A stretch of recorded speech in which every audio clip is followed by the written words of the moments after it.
을 통해서 기도로 시작합시다 라는 제목으로 하나님 말씀 증거하겠습니다. 절대로 역경에 굴복하지 맙시다 시리즈 첫 번째 시간입니다. 이제 올해 말까지 느헤미야 말씀을 통해서 절대로 역경에 굴복하지 맙시다 라는 제목으로 이 시리즈를 갖고 같이 은혜를 나누게 될 것입니다. 우리가 살아가고 있는 우리의 삶의 터전은 진공 상태가 아닙니다. 아무것도 도전이 없는 그런 상태에서 살지 않습니다. 악한 마귀의 수많은 도전들이 우리의 삶 속에 있습니다. 하나님이 약속하신 축복의 땅은 어떤 도전도 없는 그런 평안한 그런 땅이 아닙니다. 하나님께서 이스라엘 백성들 보고 가서 너희 땅이다, 너희가 차지하라 하신 그 약속의 땅 가나안 땅은 7 족속이 있었고 또 큰 성이었던 여리고 성이 있었고 건너지 못할 강이었던 요단강이 있었습니다. 이런 수많은 문제가 있지만 이 일들을 다 싸워 이겨서 하나님이 약속으로 주셨으니 이 약속을 내가 누릴 것이다 하는 그 믿음으로 승리하도록 하신 것입니다. 그래서 신앙생활이라고 하는 것은 역경이 없는 것이 아닙니다. 도전이 없는 것이 아니라 끊임없는 역경이 있습니다. 근데 그 역경에 지는 자가 아니라 절대로 굴복하지 않고 하나님의 약속을 붙들고 이기는 자가 되는 은혜가 있기를 바랍니다. 지는 자는 아무것도 없습니다. 아니, 그 지는 것이 결국은 저주입니다. 그러나 이기는 자에게 하나님의 놀라운 약속들이 우리에게 이루어지는 것입니다. 하나님이 우리에게 주신 약속이 무엇입니까? 우리 한 사람 한 사람을 주신 분명한 하나님의 계획이 있습니다. 성경이 이와 같이 말씀합니다. 창세기 18장 17절로 19절, 창세기 18장 17절로 19절, 우리 같이 한 목소리 한번 읽어봅시다. 시작. 여호와께서 이르시되 내가 하려는 것을 아브라함에게 숨기겠느냐? 아브라함은 강대한 나라가 되고 천하 만민은 그로 말미암아 복을 받게 될 것이 아니냐? 내가 그로 그 자식과 권속에게 명하여 여호와의 도를 지켜 의와 공도를 행하게 하려고 그를 택하였나니 이는 나 여호와가 아브라함에게 대하여 말한 일을 이루려 함이니라. 자, 믿음의 조상 아브라함에게 하나님이 주신 약속입니다. 내가 너에게 할 계획이 있다. 내가 너를 강대한 나라로 만들 것이다. 그냥 한 사람의 강대한 개인이 아니라 나라와 같은 존재로 내가 너를 만들 것이고 천하 만민이 너를 통해서 복을 받도록 너는 복의 근원이 될 것이다. 뿐만 아니라 너에게 속한 모든 자들, 너의 자손 중에 단 한 명도 지옥 가는 자식 없도록 오직 예수 잘 믿는 사람으로 만들어 주게 될 것이다. 이 약속을 주신 것입니다. 자, 그러면 아브라함에게 주신 이 약속이 오늘날 왜 우리의 약속이라고 우리가 주장할 수 있습니까? 그것은 성경에 그와 같다고 얘기했기 때문에 그렇습니다. 갈라디아서 3장 14절 우리가 한번 읽어볼까요? 시작. 이는 그리스도 예수 안에서 아브라함의 복이 이방인에게 미치게 하고 또 우리로 하여금 믿음으로 말미암아 성령의 약속을 받게 하려 함이라. 예수 그리스도 안에서, 성령 안에서 이 아브라함의 복이 우리의 복이 된 것입니다. 그러기에 우리 한 사람 한 사람을 향한 분명한 계획이 있습니다. 우리는 그냥 살다가 죽는 자가 아니라 한 사람 한 사람을 하나님은 강대한 나라로 만들어 주시게 될 것입니다. 뿐만 아니라 우리가 복의 근원이 되어서 나 때문에 천하 만민이 복을 받게 될 줄로 믿습니다. 내 자손들 가운데, 나와 속해 있던 모든 사람들 가운데 단 한 명도 지옥 가지 않고 하나님의 백성으로 만들어 주시게 될 줄로 믿습니다. 그런데 이것을 이루기 위해서 그냥 하면 안 되죠. 내 식대로 이제 살면 안 됩니다. 하나님의 식대로 바뀌어져야 합니다. 내가 내 식대로 사는데 하나님은 약속 이루어주세요. 나는 내 마음대로 할 거니까 그런데도 불구하고 하나님을 이루어주세요. 그건 약속이 이루어지지 않습니다. 그건 약속이 깨지는 것입니다. 하나님이 내게 이와 같은 놀라운 약속을 주셨고 그렇다면 나도 하나님과 이제 하나님의 뜻대로 살겠다는 약속을 맺어야 됩니다. 자, 하나님의 식대로 사는 방식이 무엇입니까? 성경이 이렇게 말하죠. 신명기 28장 1절로 2절 우리 같이 한번 읽어볼까요? 시작. 내가 내 하나님 여호와의 말씀을 삼가 듣고 내가 오늘 내게 명령하는 그의 모든 명령을 지켜 행하면 내 하나님 여호와께서 너를 세계 모든 민족 위에 뛰어나게 하실 것이라. 내가 내 하나님 여호와의 말씀을 청종하면 이 모든 복이 내게 임하며 내게 이르리니. 하나님의 말씀을 청종하는 것입니다. 하나님의 말씀을 순종하는 것입니다. 하나님의 말씀을 잘 듣고 그대로 따라가는 것입니다. 이것이 하나님의 방식입니다. 자, 우리가 이와 같은 하나님의 방식대로 말씀을 잘 듣고 들은 그 말씀대로 살아가는 것, 이와 같은 하나님의 식대로 살게 되면 하나님께서는 주신 약속처럼 내가 너를 세계 최고로 만들어 줄 것이다. 천하 만민이 너에게 복을 받아가는 그런 역사로 내가 너를 완전히 황골탈퇴하는 복의 근원으로 만들어주게 될 것이다. 그럴 뿐만 아니라 내가 너를 강대한 나라로 만들어줄 것이다. 하나님이 이렇게 말씀하십니다. 내 자손들 가운데 누구도 지옥 가는 자손 없도록 하나님이 이렇게 나를 만들어줄 것이다. 이렇게 약속하십니다. 사랑하는 성도 여러분, 그러기에 우리가 이제부터 우리 식대로 살지 말고 하나님의 식대로 살아가는 은혜가 있기를 바랍니다. 근데 이게 쉽지가 않습니다. 하나님의 말씀 잘 듣고 그 말씀대로 산다는 것, 이거 쉬운 일 아닙니다. 지금 여러분들이 말씀을 듣고 있잖아요. 근데 말씀을 듣는 가운데 그냥 듣습니까? 아니에요. 싸워야 들립니다. 내가 집중해야 되겠다. 내가 어떻게 하든지 하나님의 말씀을 하나도 놓치지 않고 들어야 되겠다. 아주 결심하고 내가 싸우지 않으면 안 들립니다. 마귀는 놀고 있겠어요? 마귀가 그렇게 복받는 꼴을 보겠습니까? 그러니까 강렬하게 싸우지 않으면 졸다 가는 거예요. 싸우지 않으면 그냥 대충 멍하니 있다가 돌아가는 거예요. 그러면서 하나님의 성령은 이런데 왜 내 삶이 이러냐고, 내가 약속 지키고 있냐는 거예요. 정말 하나님의 말씀 그대로 청종하고 있는 삶을 살고 있느냐 하는 것입니다. 우리 잘 듣고 하나님의 말씀대로 순종하는 은혜가 있기를 바랍니다. 그렇게 하기 위해서 하나님은 하나님의 백성들을 훈련시키십니다. 세 가지로 훈련시키시는데요. 이것이 하나님이 이스라엘 백성들을 가나안 땅에 들어가기 전에 광야에 사는 동안 40년 동안 훈련시킨 것입니다. 우리도 동일합니다. 동일한 훈련을 받습니다. 제일 첫 번째 훈련은 말씀 훈련입니다. 신명기 8장 3절 세 번역으로 우리가 한번 읽어볼까요? 한 목소리. 자, 시작. 주님께서 당신들을 낮추시고 굶기시다가 당신들도 알지 못하고 당신들의 조상도 알지 못하는 만나를 먹이셨는데 이것은 사람이 먹는 것으로만 사는 것이 아니라 주님의 입에서 나오는 모든 말씀으로 산다는 것을 당신들에게 알려주시는 것이었습니다. 먹는 것으로 사는 게 아니라 하나님의 말씀으로 산다. 그래서 하나님의 백성들에게는 특징이 있습니다. 돈 벌려고 뛰어가면 돈 때문에 너무 힘들어집니다. 돈 벌려고 예배 패하고 쫓아다니면 돈을 버는 것 같은데 쓰는 데가 더 많아집니다. 사건 사고가 자기 집에 끊이질 않습니다.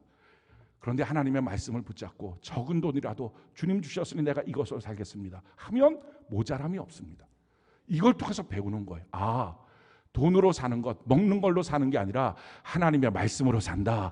이 훈련을 해서 그렇게 말씀으로 산다는 것이 깨달아지고 나면 성경 읽는 것이 의무가 아니라 숙제가 아니라 내게 주시는 약속의 말씀으로 읽게 되고요. 설교 시간에 그럴 때 집중해서 하나님의 말씀을 들을 수 있습니다. 이 말씀 훈련하는 것입니다. 두 번째 훈련은요, 순종 훈련을 하는 거예요. 성경이 이렇게 말합니다. 민수기 9장 21절로 22절 우리 같이 한번 한 목소리 읽어볼까요? 자, 시작. 혹시 구름이 저녁부터 아침까지 있다가 아침에 그 구름이 떠오를 때에는 그들이 행진하였고 구름이 밤낮 있다가 떠오르면 곧 행진하였으며 이틀이든지 한 달이든지 1년이든지 구름이 성막 위에 머물러 있는 동안에는 이스라엘 자손이 진영에 머물고 행진하지 아니하다가 떠오르면 행진하였으니 구름 따라가는 인생을 만드시는 거예요. 그래서 내 계획대로 사는 것이 안 되는 것입니다. 자꾸 내가 무엇인가 치밀한 계획을 세웠는데 허점투성입니다. 뭐가 될 줄 알았는데 자꾸 안 되는 겁니다. 그러다가 기도하고 하나님의 뜻을 묻고 하나님의 뜻대로 걸어가면 또 거기에 길이 열려집니다. 이걸 통해서 배우게 되는 것입니다. 내가 나의 계획으로 사는 게 아니라 하나님의 의도하심, 하나님의 인도하심을 따라 살 것이다. 그래서 자기를 부인하는 훈련들을 자꾸 하는 것입니다. 세 번째 하나님이 하셨던 훈련, 거룩의 훈련입니다. 구별됨이에요. 민수기 33장 55절 우리 같이 한번 한 목소리 읽어볼까요? 시작. 너희가 만일 그 땅의 원주민을 너희 앞에서 몰아내지 아니하면 너희가 남겨둔 자들이 너희의 눈에 가시와 너희의 옆구리에 찌르는 것이 되어 너희가 거주하는 땅에서 너희를 괴롭게 할 것이다. 세상 사람과 구별되는 거룩에 대한 훈련들을 하십니다. 이스라엘 백성들이 이렇게 40년 동안 훈련했어요. 우리도 마찬가지로 훈련을 받고 있습니다. 근데 훈련하고 하나님의 약속의 땅 가나안 땅에 들어갔어요. 근데 문제는 그 땅에 들어가고 나서 그 백성들과 뒤섞여 버렸어요. 그들의 삶의 방식대로 세상살이 하는 것처럼 산 거예요. 하나님 훈련했건만 회사 들어가면 회사의 삶의 방식대로 뒤섞여 버려요.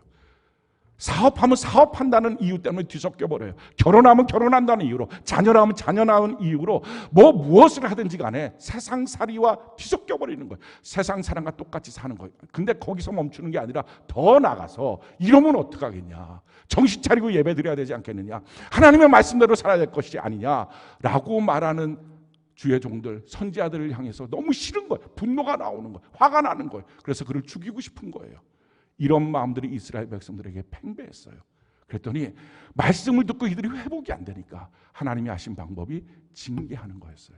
70년 동안 바벨론으로 그들을 포로로 끌려가서 노예살이를 하게 합니다. 성경이 이것을 이렇게 말합니다. 역대하 36장 16절 우리가 한번 읽어볼까요? 시작. 그의 백성이 하나님의 사신들을 비웃고 그의 말씀을 멸시하며 그의 선지자를 욕하여 여호와의 진노를 그의 백성에게 미치게 하여 회복할 수 없게 하였으므로.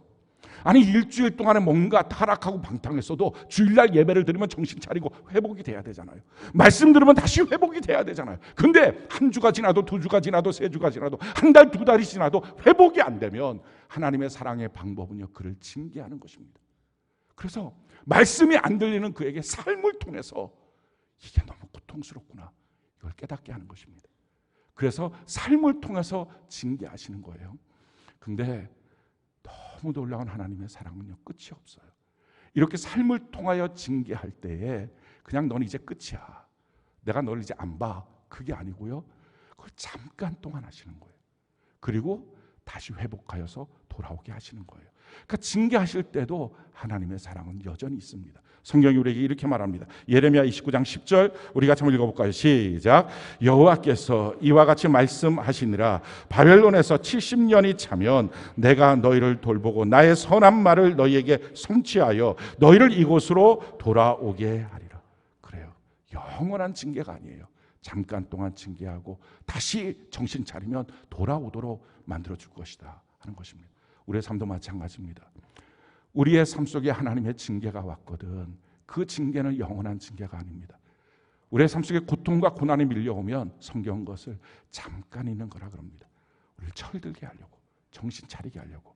그래서 그 징계를 통해서 이제는 말씀을 듣고 순종하는 사람 만들기 위해서 하나님이 그렇게 하시는 것입니다. 성경이 우리에게 이렇게 말합니다. 베드로전서 5장 10절 우리 같이 한번 읽어볼까요? 시작. 모든 은혜의 하나님 곧 그리스도 안에서 너희를 부르사 자기의 영원한 영광에 들어가게 하신 이가 잠깐 고난을 당한 너희를 친히 온전하게 하시며 굳건하게 하시며 강하게 하시며 털을 견고하게 하시며 잠깐 고난을 받는. 그래서 우리의 생애 가운데 고난이 밀려온다 할지라도 여전히 하나님을 바라보는 은혜가 있기를 바랍니다. 고난의 목적은 하나님 바라보고 말씀 듣고 순종하라고 주신 것입니다. 그래서 어떤 고난이 몰려왔어도 말씀 듣고 순종하면 그 고난은 더 이상 우리에게 고난으로 오지 않습니다. 그것은 그렇기 때문에 사실은 우리 삶 속에 주신 하나님의 확성기와 같습니다. 평상시에 말씀을 통하여 듣지 못하니 고난이라는 것을 통해서 더 큰 소리로 듣게 해서 그래요 하나님 내가 하나님의 뜻을 알았습니다 하고 하나님께 돌이키게 만드는 것입니다. 돌이키면 고난은 끝납니다. 어떤 어려움, 어떤 징계가 있어도 돌이켜서 하나님께 나가면 회복의 역사가 있는 것입니다. 그러기에 우리가 하나님 앞에서 징계를 받고 있어도요, 하나님의 회복을 우리가 바라봐야 합니다. 하나님은 어떻게 우리를 회복시킵니까? 하나님은 말씀으로 회복시켜요. 참 놀라운 것은요, 우리를 축복으로 인도하시는 것도 말씀으로 인도하십니다. 마찬가지예요. 말씀 듣지 않아서 징계받고 있는 그에게 다시 회복도 다른 게 아니에요. 하나님의 말씀, 약속의 말씀을 붙들고 그 말씀을 붙잡고 가는 자에게 회복의 은혜를 주십니다. 성경이 이렇게 말씀합니다. 이사야 44장 28절 우리 같이 한번 읽어볼까요? 시작. 고레스에 대하여는 이르기를 내 목자라 내가 나의 모든 기쁨을 성취하리라 하며 예루살렘에 대하여는 이르기를 중건되리라 하며 성전에 대하여는 내 기초가 놓여지리라 하는 자니라. 지금 이사야 선지자를 통해서 이 말씀을 예언을 하신 것입니다. 지금 이사야 선지자를 통해서 뭐라고 말합니까? 고레스라고 하는 사람, 내가 그를 들어서 나의 종으로 쓸 것이다. 그 고레스가 하는 일은 예루살렘을 다시 중건하고 성전을 다시 기초를 놓는 일을 할 것이다 하는 말씀을 주십니다. 근데 이때는 성전이 회파되고 무너지고 난 다음에 그 성전이 회복되기 전 170년 전입니다. 그러니까 170년 전에 아직 고레스라는 사람이 있지도 않은 거예요. 고레스의 아버지, 그 아버지 아주 고조 할아버지 정도 있을 뚱말뚱 170년이니까 그때에 하나님이 말씀한 거예요. 내가 고레스라고 하는 사람을 들어서 회복할 거야. 회복한다고 주신 그 말씀의 그때는요, 아직 예루살렘 성벽이 무너지지도 않았을 때입니다. 성전이 안 무너졌을 때, 멀쩡했을 때입니다. 히스기야 때라고요. 그 나라가 번성했을 때랍니다. 그 번성했을 그때에 하나님이 이 성 다 무너질 거야. 이 성전도 다 무너질 거야. 그런데 앞으로 170년 후에 고레스라고 하는 사람을 통해서 다시 증거될 거야. 회복될 거야. 그러면서 페르시아라고 하는 나라를 다시 일으켜서 내가 할 거야. 이 당시에는요, 페르시아라는 나라 자체가 없었을 때입니다. 그러니까 사람들이 페르시아라는 나라, 파사라고 하는 나라, 고레스라고 하는 사람 알지도 못하고 있지도 않았을 때입니다. 이 당시에 있었을 때 가장 강력했던 나라는 아수르입니다. 그 아수르라고 하는 왕이 몰려와서 그렇게 막 예루살렘을 공격했을 때 하나님의 은혜로 말미암아 천사 하나가 와서 18만 5천 명의 아수르의 군사를 다 죽였습니다. 그러고 난 다음에 너무 기쁘니까 이 히스기야 왕이 바벨론에서 승전에 대한 축하 사절로 온 사람들한테 궁전을 다 보여줬습니다. 그만큼 그 당시에 이 바벨론, 이 나라를 다, 예루살렘을 다 무너뜨리고 성전을 다 무너뜨릴 거다, 바벨론 통해서 무너뜨리고 페르시아를 통해서 다시 중건할 것이다 했을 때 그 바벨론은 그 당시 이스라엘 왕으로 이스라엘 사람들을 봤을 때는 염려도 안 되는 나라입니다. 신경도 안 쓰이는 나라예요. 그러니까 자기 곳가는 거 다 보여줄 정도의 나라입니다. 근데 그걸 보여주고 나니까 이사야 선지자가 와서 지금 당신 뭐 했습니까? 보여준 그 모든 것 바벨론으로 다 갈 것입니다. 자, 보십시오. 170년 전입니다. 아무도 몰랐던 고레스라는 사람이 있지도 않았고 그 할아버지 정도 있을 뚱말뚱 페르시아라고 하는 나라가 있지도 않았고 바벨론이라는 나라는 그냥 아무것도 볼품 없는 아주 작은 나라였고, 근데 그럴 때에 하나님이 말씀합니다. 100년 있다가 바벨론을 통해서 이 땅이 무너질 거야. 그리고 그 이후에 70년 후에 페르시아 고레스라고 하는 초대왕을 통해서 회복할 거야. 이걸 누가 믿겠어요? 믿지는 않았지만 선지자들을 통해서 계속 증언이 된 거예요. 계속 선포가 된 거예요. 그러다가 아무도 신경 쓰지 않았는데 170년 후에 페르시아라고 하는 왕국이 딱 세워진 거예요.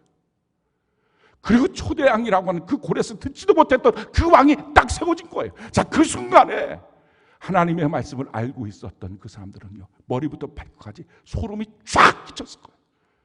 이야, 어떻게 이런 일이 있지? 그게 말씀이에요. 우리가 믿든지 안 믿든지 우리는 대충 내 마음에 감동되고 좋은 건 몇 가지만 받지만 그렇지 않아요. 하나님의 말씀은 살아있는 말씀이에요. 하나님의 말씀은 이루어지는 말씀이에요. 그래서 그 말씀을 붙들고 그 말씀을 읽고 그 말씀을 믿고 그 말씀대로 사는 거예요. 자기 고집대로 안 살고요. 이게 그리스도인이라고요. 자, 보십시오. 사람들은 다 무시했어요. 170년 지나는 동안 사람들은 아무도 기억도 못했어요. 근데 하나님은요, 하나님이 하신 말씀을 하나님이 친히 이루십니다. 에스라 1장 1절로 2절 우리 같이 한 목소리 한번 읽어볼까요? 자, 시작. 파사왕 고레스 원년에 여호와께서 예레미야의 입을 통하여 하신 말씀을 이루게 하시려고 바사왕 고레스의 마음을 감동시키시며 그가 온 나라에 공포도 하고 조소도 내려 이르되 바사왕 고레스는 말하노니 하늘의 하나님 여호와께서 세상 모든 나라를 내게 주셨고 나에게 명령하사 유다 예루살렘에 성전을 건축하라 하셨나. 자, 보십시오.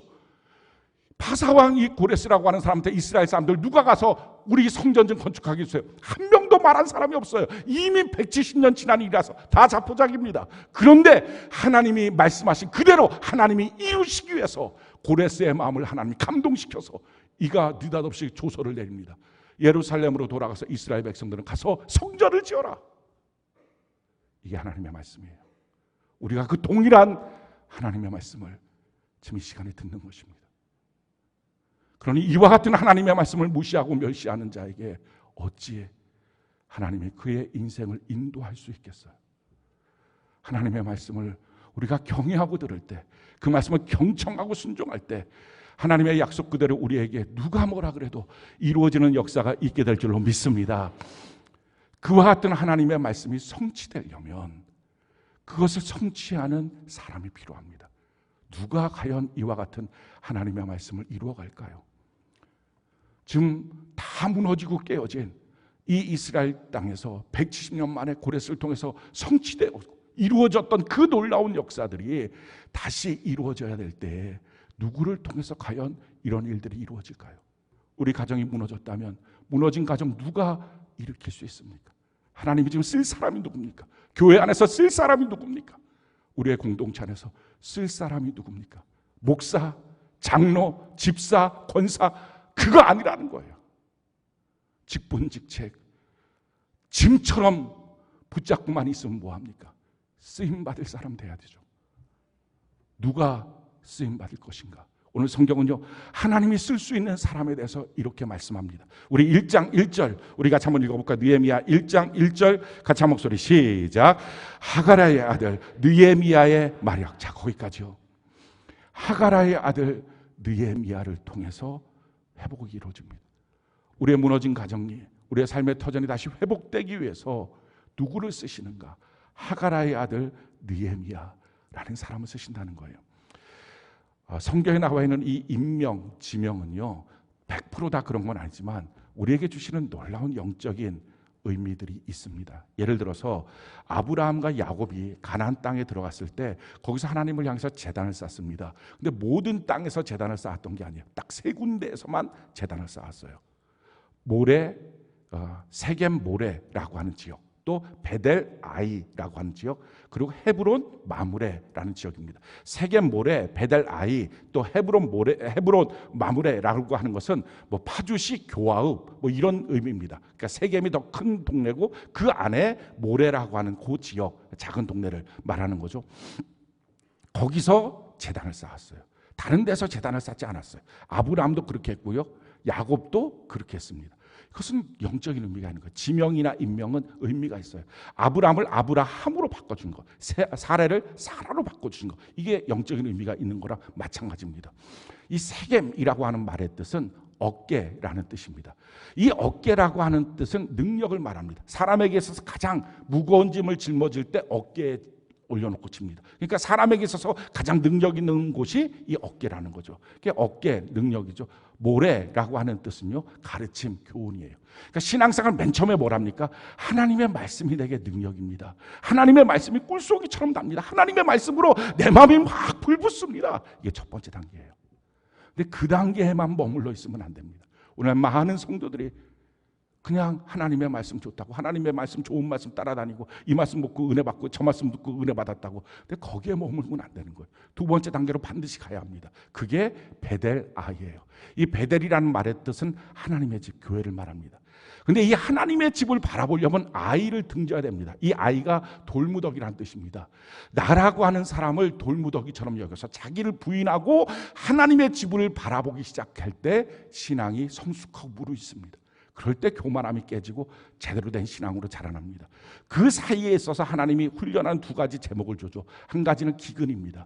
육체적인 질병의 기근이라든지 물질적인 기근이 옵니다. 또 한 가지는 갈등입니다. 이런 기근과 갈등이 와도 나는 내 자아를 부인하고 하나님의 집에 머물겠습니다. 교회 안에 뿌리를 내리겠습니다. 그렇게 하는 것입니다. 그러고 나면 그 세 번째 단계, 헤브론 마므레, 헤브론이라고 하는 뜻은 열려있는 길, 소통이라는 뜻이고, 마므레는 풍성함입니다. 풍성한 소통, 형통으로 하나님이 인도해 주신다라는 것입니다. 그러니까 이런 것처럼 성경에 나와 있는 임명이나 지명은 우리에게 주시는 영적인 의미가 있습니다. 마찬가지예요. 하가라의 아들 느헤미야라고 하는 말도 우리에게 주시는 영적인 의미가 있어요. 하가라라고 하는 뜻은요, 어두워진다, 방해한다. 여기에 여호와라고 하는 단어가 같이 붙어있는 단어입니다. 느헤미야라고 하는 말의 뜻은 하나님의 위로라는 뜻입니다. 자, 이 말씀을 우리의 삶 속에 한번 적용하면 이런 것입니다. 느헤미야에게 있어서 아버지는 자기를 방해하고 어둡게 하는 존재였을 것입니다. 너무 힘들었어요. 아버지는 뭔가 하긴 하는 거예요. 뭐 그래도 아버지가 막 사고 치려고 하는 건 아니고 열심히 하는데 모아갖고 하면 사업한다고 돈 다 날려버리고 너무 가난하게 만들고, 그냥 뭘 하면 가정 안에 불화만 만들고 사건 투성이. 그 아버지는 자꾸 어둡게 만들고 방해하는 인생이었어요. 그게 느헤미야에 있어서 너무나 고통이었습니다. 이 고통의 문제를 짊어지고 느헤미야가 할 수 있는 방법이 없었어요. 어디에 비빌 언덕도 없었어요. 그러니까 하나님께 나가는 거예요. 하나님께 기도했어요. 그래서 느헤미야서를 보면요, 이 느헤미야라는 사람이 얼마나 많이 기도하고 있는지를 우리가 알 수 있어요. 기도를 그래서 배운 거예요. 광야에서 배우듯이 그런 고통 가운데 기도를 배운 거죠. 기도를 배워서 하나님께 나갔더니 하나님의 위로가 있어요. 위로라는 것은요, 하나님이 내 옆에 서서 하나님 내 편이 되어주시는 거예요. 하나님이 편이 되어주시니까 대통령 비서실장 자리까지 올라간 거예요. 할렐루야. 그렇게 올라가면서 깨닫고 난 게 뭡니까? 이런 아버지 없었으면, 이렇게 내 인생을 어둡게 하는 사람이 없었으면 난 어쩌면 하나님께 나가서 기도하지 않았을 것 같다. 그러니 어떻게 보면 이 사람이 있었던 게 하나님의 뜻이었구나. 그래서 단어가 합성된 거예요. 여호와께서 어둡게 하셨다. 여호와께서 방해하셨다. 사랑하는 성도 여러분, 지금 여러분들은 어떤가요? 여러분들 삶 속에서 여러분들의 인생을 방해하는 사람들이 있습니까? 여러분들의 인생에 상처를 준 사람들이 있습니까? 아픔을 준 사람들이 있습니까? 우리 중에 누구도 상처 없는 사람이 어디 있어요? 아픔이 없는 사람이 어디 있어요? 자기 인생 가운데 괴롭힘이 없었던 상처, 어떤 그런 사건, 일, 사람, 이거 없는 사람이 어디 있어요? 크고 작은 다 상처가 있습니다. 근데 그런 것들이 있을 때 그 상처 때문에 분노하고 미워하고 계속 곱씹고 어떻게 이럴 수 있냐고 내 인생에 그렇게 하는 사람이 있는가 하면 그것 때문에 하나님께 나가는 거죠. 하나님께 기도하는 거죠. 그러다 하나님의 위로를 받고 나니까 맞아요 주님, 그 사람이 있었던 게 내겐 은혜였어요. 할렐루야. 그 사람 때문에 나는 하나님 만날 수 있었고요, 그 사람 때문에 나는 하나님께 기도할 수 있었어요. 그렇게 했던 대표적인 사람이 누굽니까? 그게 요셉이잖아요. 요셉이 이렇게 고백합니다. 창세기 45장 8절 우리 같이 한번 한 목소리 읽어볼까요? 시작.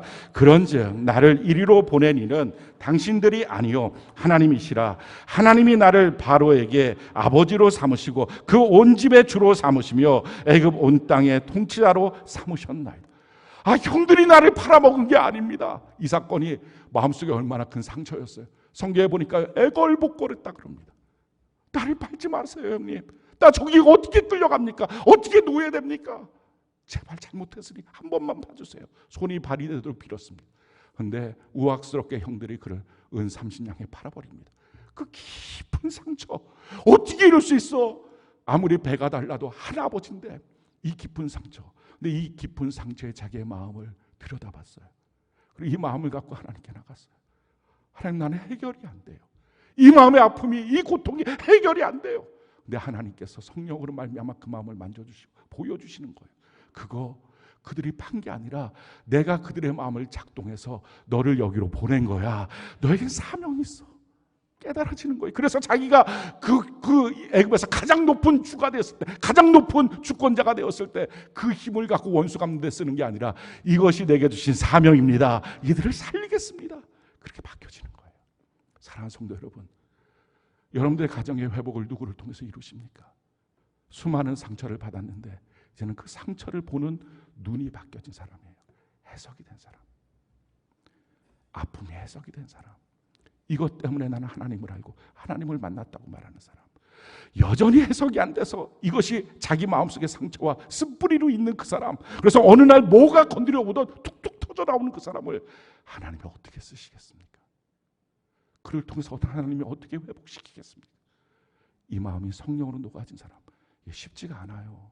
그래서 지난주 수업부터 시작해서 수요일마다 빚어주심이라는 시리즈를 통해서 우리 마음을 들여다보기 하는 걸 하는 겁니다. 15가지의 내용을 통해서 내 마음이 어떤 감정이 있는지, 어떤 상처가 있는지, 무엇이 어떻게 엉켜져 있어서 비틀어져 있는지 이걸 좀 들여다보고 내 마음을 갖고 하나님께 나가는 것입니다. 그래서 하나님 빚어달라고, 만져달라고, 이것이 주님의 시선으로 해석되게 하여 주시옵소서. 바뀌어지는 거예요. 사랑하는 성도 여러분, 저는 여러분들의 삶의 모든 아픔과 상처가, 그 쓴뿌리가 오늘 끊어지고 성령으로 말미암아 해석되고 하나님이 주시는 새로운 비전이 보여지는 은혜가 있기를 바랍니다. 이렇게 눈이 바뀌어지고 나니까요, 귀가 바뀌어지는 거예요. 들리는 소식이 달라지는 거예요. 오늘 성경이 이렇게 말합니다. 2절 3절 우리 같이 한번 읽어볼까요? 2절 3절 같이 한 목소리. 자, 시작. 내 형제들 가운데 하나인 하나니가 두어 사람과 함께 유다에서 내게 이르렀기로 내가 그 사로잡힘을 면하고 남아있는 유다와 예루살렘 사람들의 형편을 물은즉 그들이 내게 이르되 사로잡힘을 면하고 남아있는 자들이 그 지방 거기에서 큰 환난을 당하고 능욕을 받으며 예루살렘 성은 허물어지고 성문들은 불탔다 하는지라. 지금 이 사건은요 100년 동안 이었던 사건입니다. 지금 이렇게 성문이 다 불타고 성벽이 무너지고 거기 있는 사람들 능욕당하고 다 지금 핍박당하고 있는 이 사건은 어제 오늘 사건이 아니고요 100년 동안 있었던 사건이에요. 고레스를 통해서, 페르시안 고레스를 통해서 다시 성전을 지어라 했을 때 1차로 귀환했던 게 수룹바벨입니다. 그를 통해 성전이 지어졌어요. 두 번째 귀환했던 게 그 에스라입니다. 거기서 말씀의 회복이 있었습니다. 그러고 나서 지금 느헤미야 3차로 귀환하는데 1차부터 3차까지 시간이 한 100년 정도 됩니다. 근데 그 사이에 그냥 회파된 상태로 있는 거예요. 불탄 상태로 있는 거예요. 그러니까 어제 오늘 일이 아니라 늘상 알고 있는 일입니다. 우리가요, 맨날 봐왔던 거라서 저 사람은 원래 저래. 그래서 이제는 더 이상 아프지도 않아요. 우리 아이는 원래 이 모양이야. 그래서 아프지도 않아요. 그냥 항상 들어왔으니 그냥 자기가 힘들 뿐이지, 자기만 괴롭고 고통스러울 뿐이지 그게 새롭게 느껴지지도 않아요. 나의 삶의 이 가난의 문제, 나의 삶의 이 질병의 문제, 이게 아프지도 않아요. 늘상 나는 그렇게 살아왔으니까. 근데 그랬던 사람이 자기 마음속에는 상처와 아픔이 성령으로 말미암아 마음이 바뀌어지고 해석이 되고 나니까요, 그 듣는 소리가 달리 들리는 거예요. 그게 너무 가슴 아픈 거예요. 그래서 어떻게 합니까? 우리 4절 같이 한번 읽어볼까요? 4절 같이 한 목소리 시작. 내가 이 말을 듣고 앉아서 울고 수일 동안 슬퍼하며 하늘의 하나님 앞에 금식하며 기도하고. 수일 동안 우는 거예요. 잠깐 억울해서 우는 게 아니고요.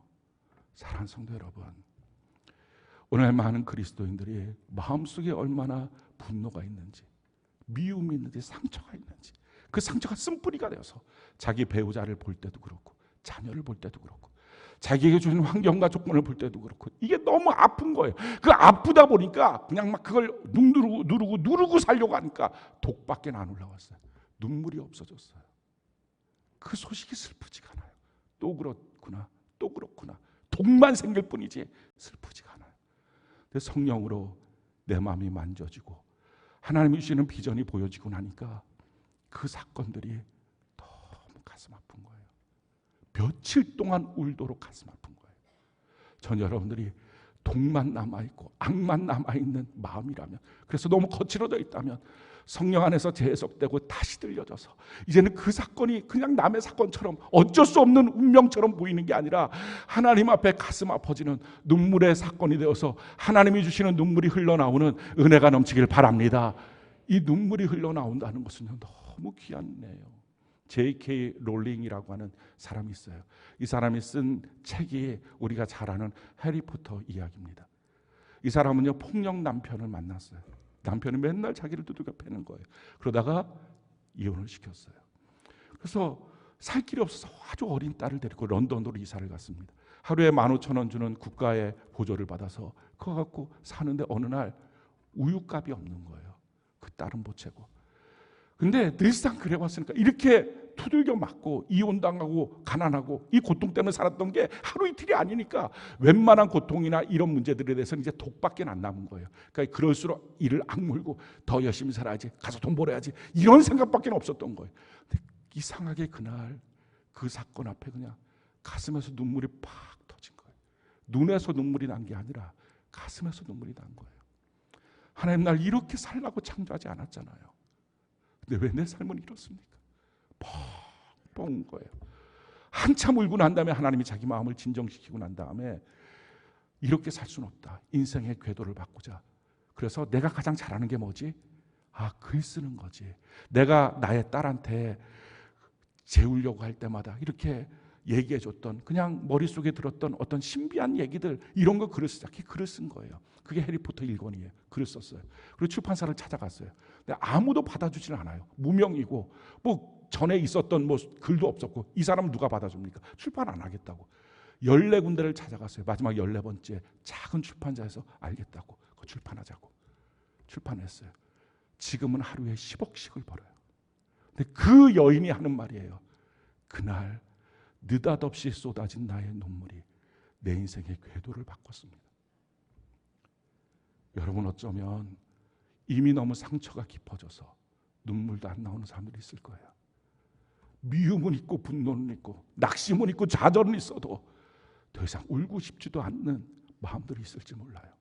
그런데 내 마음의 그 독한 마음, 그 상처, 그 아픔, 그 분노, 근데 그게 성령 안에서 다시 해석이 되니까 하가라의 아들 느헤미야, 이게 자랑스러워지니까, 이게 그동안은 느헤미야는 숨기고 싶었던 아버지인데 그게 아니라 이제는 이 하가라 때문에 내가 느헤미야, 하나님의 위로를 받는 사람 됐어요. 그래서 너무 자랑스럽게 가장 먼저 하가라의 아들 느헤미야의 말이다, 이렇게 선포할 만큼 자기 마음이 바뀌어지고 나니까, 이 상처와 쓴뿌리가 제거되고 나니까요, 내 삶을 바라보면서 성령의 마음으로 바뀌는 거예요. 눈물이 나오고, 주님이 내게 주신 비전이 있지 않습니까? 하나님이 내 가정을 통해서 이루기 원하시는 하나님의 뜻이 있지 않습니까? 그걸 붙잡고 기도하기 시작하는 거예요. 사랑하는 성도 여러분, 전 여러분들이 오늘 성령 안에서 다시 마음이 부드러워지고 그 상처는 끊어지고 다시 기도의 힘을 얻고 눈물이 쏟아져 나오는 은혜가 넘치길 바랍니다. 여러분, 눈물의 힘을 성령이 이렇게 성경이 우리에게 말합니다. 시편 84편 6절로 7절 우리가 한번 한 목소리로 볼까요? 시작. 그들이 눈물 골짜기로 지나갈 때 그곳에 많은 샘이 있을 것이며 이른 비가 복을 채워 주나이다. 그들은 힘을 얻고 더 얻어 나아가 시온에서 하나님 앞에 각기 나타나리. 내가 흘렸던 눈물만큼 그것이 축복의 샘이 될 것입니다. 이 고백을 하는 거예요. 시편 126편 5절 우리가 한번 읽어볼까요? 시작. 눈물을 흘리며 씨를 뿌리는 자는 기쁨으로 거두리로다. 우리가 눈물을 흘리며 씨를 뿌릴 때 반드시 기쁨으로 거둬집니다. 특별히 우리가 이토록 울면서 뿌려야 될 씨앗이 뭡니까? 가장 중요한 것, 다른 것들은 좀 그래도 절대로 포기할 수 없는 것, 우리 자녀들 아닙니까? 자녀를 위해서 우는 것입니다. 성경이 우리에게 이렇게 말합니다. 예레미야가 2장 18절 19절 우리 세 번역으로 같이 한번 읽어봅시다. 시작.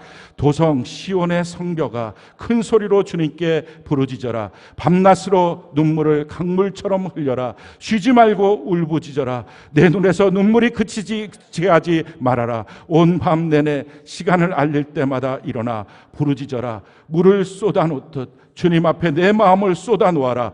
거리 어기어기에서 굶주려 쓰러진 내 아이들을 살려달라고 그분에게 손을 들어 빌어라. 주님 살려주세요. 우리 가정을 살려주세요. 이렇게 우리가 하나님 앞에 부르짖을 수 있는 것, 그냥 잠깐의 감동이 아니고요, 성령으로 내 마음이 해석이 돼야 돼요. 성령으로 내 아픔들이, 내 상처가 해석이 돼야 돼요. 그래서 이것이 하나님이 주신 은혜라고 하는 사실 앞에 우리가 서야 돼요. 그러고 나면 보여지고 들려지는 것들 앞에 성령의 눈물이 나와요. 하나님 앞에 울 수 있어요. 근데 울기만 하면 됩니까? 거기서 한 걸음 더 나가야 돼요. 반드시 기도해야 됩니다.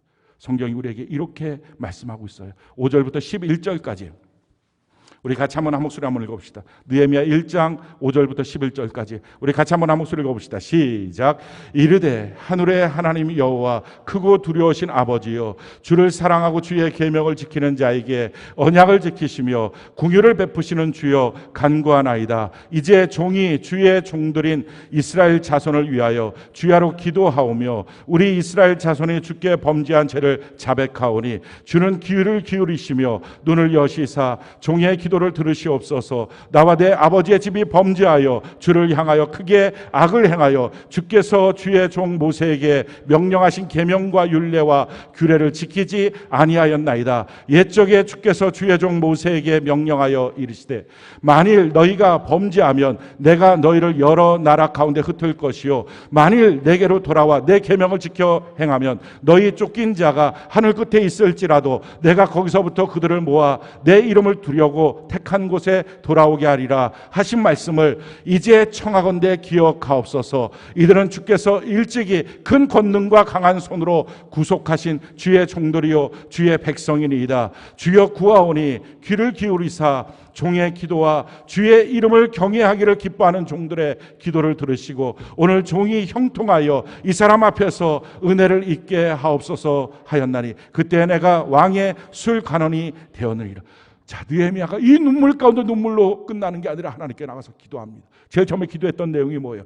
하늘의 하나님 여호와 크고 두려우신 주님, 내 문제보다 훨씬 더 크신 하나님, 하늘의 하나님, 하나님의 말씀대로 살 때 궁유를 베푸시는 주여, 이러면서 기도해요.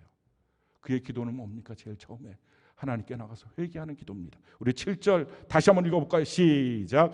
주를 향하여 크게 악을 행하여 주께서 주의 종 모세에게 명령하신 계명과 율례와 규례를 지키지 아니하였네. 내가 하나님의 말씀 안 지켰습니다. 하나님, 내가 이 죄를 고백합니다. 이렇게 기도하기 시작합니다. 그러면서 8절 9절에 보면요, 두 번의 만일이 나와요. 8절에 보니까 옛적에 주께서 주의 종 모세에게 명령하여 이르시되 만일 너희가 범죄하면 내가 너희를 여러 나라 가운데 흩을 것이요. 지금 이 만일은 이루어진 거예요. 하나님, 내가 하나님의 말씀대로 살지 못했기 때문에 우리가 지금 여러 나라로 흩어져서 이렇게 바벨론의 포로로 있습니다. 그런데 두 번째 만일이 있는 거예요. 9절에 보니까 두 번째, 만일 내게로 돌아와 내 계명을 지켜 행하면 너희 쫓긴 자가 하늘 끝에 있을지라도 내가 거기서부터 그들을 모아 내 이름을 두려고 택한 곳에 돌아오게 하리라. 사랑하는 성도 여러분, 우리 삶에 고통이 있을 때 억울하다고 생각하니까, 힘들다고만 생각하니까, 왜 내 삶에 이런 고통이 있냐고, 그래서 저 나쁜 사람들이 나를 이렇게 힘들게 하는 거라고 그렇게만 생각을 하니까 그 다음에 기도할 때 힘이 안 나는 거예요. 느닷없이 당한 고통이니까 뭐 기도한다고 바뀌겠어, 이 생각이 있는 거예요. 근데 진짜 기도하려면 뭐가 돼야 돼요? 하나님, 내 삶의 이 고통, 이 삶의 이 문제는 내가 하나님의 말씀대로 안 살아서 생긴 문제입니다. 이게 깨달아지고 이게 고백이 되고 나면, 나의 삶의 어떤 고통의 문제 앞에 내 죄를 발견하고 나면요, 그럼 간단해지잖아요. 주님, 내가 이 죄를 회개하고 이제는 순종하는 길로 돌아서겠습니다. 그러니 하나님이 이 모든 것에서부터 회복시켜 주시옵소서. 그 너무 간단하게 힘있게 믿음으로 기도가 되는 거예요. 왜 믿음의 기도가 안 되느냐? 왜 기도할 때 정말 하나님의 말씀을 믿고 이 기도하면 하나님이 회복시켜 주신다, 이 믿음이 없느냐? 자기 삶에 대한 해석이, 고통의 문제에 대한 해석이 내 죄라는 것을 못 봐서 그런 거예요. 억울하기만 하니까, 나는 잘하려고만 했는데 사람들이 다 나를 이렇게 괴롭히기만 하는 거라고 보기 있으니까. 그게 왜 그런 거예요? 마음 자체의 이 상처와 쓴뿌리가 해결이 안 돼서 다 자기 자신만 보호하려고 그렇게 웅크리고 있으니까, 누가 뭐라 그러면 해도 혹시 나한테 뭐라 그러나, 혹시 나한테 뭐라 그러나, 이렇게 웅크리고 있으니까. 근데 이게 지옥 갈 세상 사람이 아니라 천국 갈 하나님의 백성이 이 마음을 갖고 이렇게 살면 그걸 어떡합니까? 사랑하는 성도 여러분, 우리 마음이 성령으로 해결되고 내 삶을 봤을 때, 고난의 문제가 다가왔을 때 내 죄가 보이고 나면, 그러면 너무 쉬운 거예요. 죄를 보고 회개하고 나면, 회개하고 하나님의 뜻대로 살면 하나님 바꿔주시지, 당연히. 왜? 이 문제가 죄 때문에 온 거라면, 죄를 회개하면 너무 쉽게 해결되지. 그러니 하나님 앞에 이 문제 해결해 주세요라고 기도할 때 그 기도가 너무 믿음이 되는 거예요. 성경이 우리에게 이렇게 말씀합니다. 시편 107편 10절로 11절 우리 같이 한번 읽어볼까요? 시작. 사람이 흑암과 사망의 그늘에 앉으며 곤고와 쇠사슬에 매임은 하나님의 말씀을 거역하며 지존자의 뜻을 멸시합니다. 예외가 없습니다. 사람이 고통 가운데 있는 이유는 딱 한 가지예요. 하나님의 뜻을 거역하고 말씀을 떠났기 때문입니다. 나는 그냥 우연히 나를 연단하려고 이런 고통과 괴로움이 내게 밀려온 거야. 그거 아니라고요. 그러다 보니까 이 문제를 해결하려고 하는 기도 자체가 힘이 없고 능력이 없고 믿음이 없는 거예요. 내 죄입니다. 문제에서 내 죄를 발견하고 나면 그럼 기도가 쉬워져요. 회개하면 되니까. 그래서 회개하고 난 다음에 뭐라고 말합니까? 11절에 보니까 주여 이제부터 나를 형통케 하소서. 이 고백이 너무 쉬운 거예요. 왜? 회개하고 돌이켰으니 이제 하나님의 뜻대로 나를 형통케 하여 주시옵소서. 이 고백이 나오는 거예요. 오늘날 한국 기독교의 교인들의 문제가 뭡니까?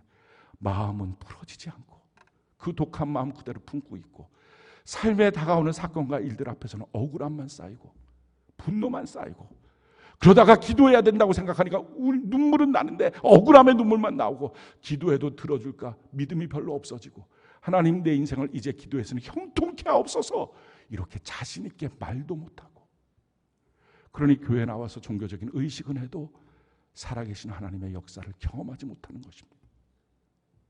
사랑하는 성도 여러분, 이제 우리 9월부터 시작해요. 이 하반기에 우리 그냥 시간 보내지 맙시다. 그냥 똑같은 예배 드리고 똑같이 사는 것이 아니라 우리가 이제 회복됩시다. 하나님 안에 이제는 무너지지 않고 형통케 하여 주옵소서. 정말 자신 있게 말할 수 있는 우리가 되길 바랍니다. 우리의 마음이 성령으로 만져 주시옵소서. 내 마음의 상처와 이 아픔들이 성령으로 말미암아 해석되게 하옵소서. 내 삶에 있는 고난과 고통의 이 문제가 하나님 나의 죄악의 문제였다는 것을 내가 말씀을 통하여 깨닫게 하여 주옵소서. 그리고 이제는 하나님 내가 회개하고 순종을 결정하오니 주여 나를 이제는 형통케 하여 주시옵소서. 자신 있게 고백하는, 그래서 우리의 인생이 다 바뀌어지는 저와 여러분 되는 은혜가 넘치기를 예수님 이름으로 축원합니다.